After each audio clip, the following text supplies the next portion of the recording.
Hello YouTube, Vlog Brothers and Project for Awesome 2010. My name is Paul Klusman, I'm an engineer, and this is my Project for Awesome 2010 video. Now John and Hank, I know you guys like to promote Project for Awesome as a time to promote your favorite charity, make the world a more awesome place, and not do things like post silly cat videos. But it turns out cat videos are sort of what I do. They are the reason I'm here on YouTube, why I am a YouTube partner, and why I get to enjoy the friendship of so many cat enthusiasts and animal lovers from all over the world.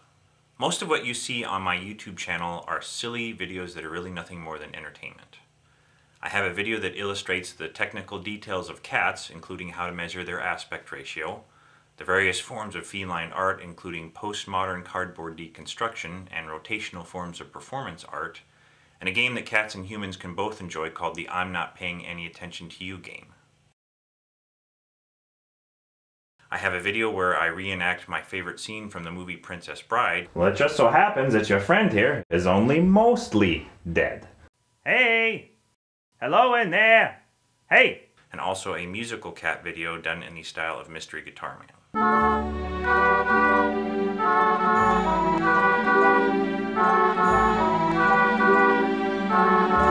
I have many other silly and entertaining cat videos on my channel, but in the spirit of Project for Awesome, this video will be different. I will now step outside of my usual role as entertainer, and I will try to make the world a better place for not only cats, but for all animals. Now, most Project for Awesome videos will talk about how you can pick your favorite charity and you can donate your time or money to that charity. If you're an animal lover, you can donate towards an animal charity. But I would like to point out how we can make the world a better place for animals in small steps every single day. And to do this, I'm going to introduce the concept of the circle of kindness towards animals. The circle of kindness refers to the small things that we do every day that impact the lives of animals. For example, I will not hunt an animal for sport or because I want to mount its dead body on my wall. But I will kill a mosquito that is drawing blood from my arm. I do not eat meat, though I do consume small amounts of dairy. I try to avoid products like belts, shoes, and hats that are made from natural leather or fur. Now, we each have our own circle of kindness, and it doesn't matter if this person's circle extends to a certain point and someone else's circle extends to a different point, as long as we're each taking steps to extend our circle of kindness as far as possible every single day. And so what are some examples of the things that we can do? Well, rather than the 99-cent burger or the chicken nuggets, consider the vegetable stir fry or the bean and rice burrito. If you really want a burger, see if you can find a local restaurant that uses beef that was raised in a natural environment free of hormones or antibiotics. Avoid consumer products that are made from natural leather or fur. Avoid products that are tested on animals. When you shop for groceries, bring your own reusable canvas bags and avoid the small disposable bags that are available at the checkout.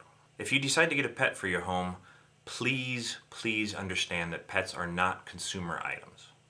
Understand that you are committing to a relationship with the animal, and like all relationships, there will be good times and bad times, and you should not discard the animal if it's not quite as much fun as it used to be at the beginning, or if you grow tired of the responsibility.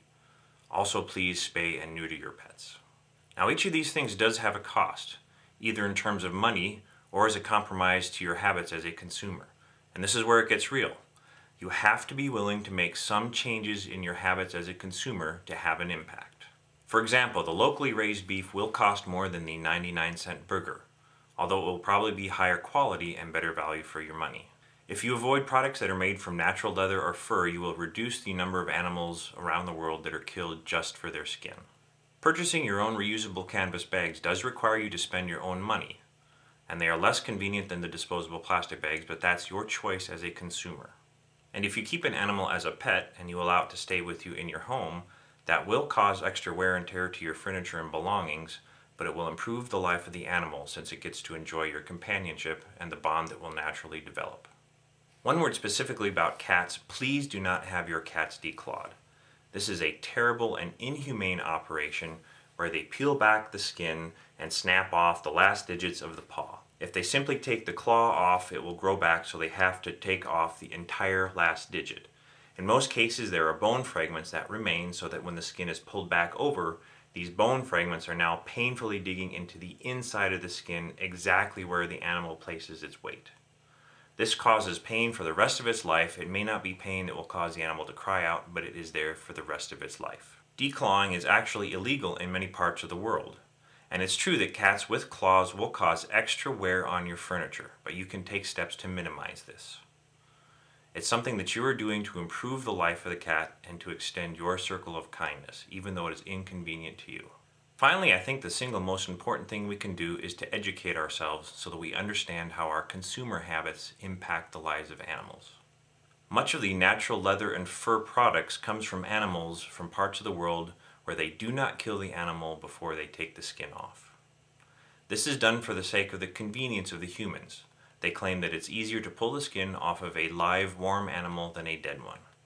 And again, for the sake of the convenience of the humans, they do not kill the animal, but simply let it die over a period of minutes or hours after its skin is pulled off its body. In our own country, many animals live in large-scale industrial farms where the conditions are dirty, depressing, uncomfortable, and often downright painful. This reduces the cost of the meat and helps to maintain the profitability of the 99-cent burger. And the simple reality of pets is that millions of dogs and cats are killed each year. This is partially because the pet industry cranks out so many puppies and kittens to be sold as consumer items, but then sometime down the road the consumer grows tired of the responsibility and abandons the animal.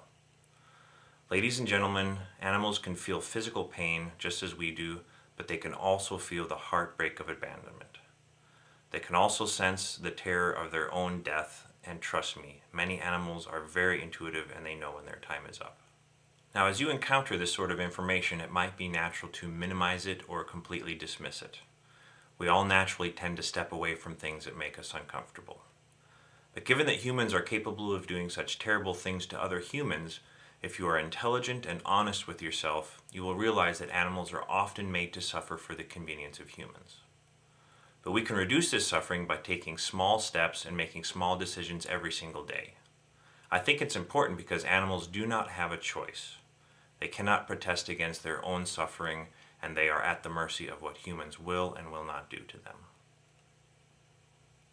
If we practice kindness towards animals, perhaps we could learn to be kind to each other.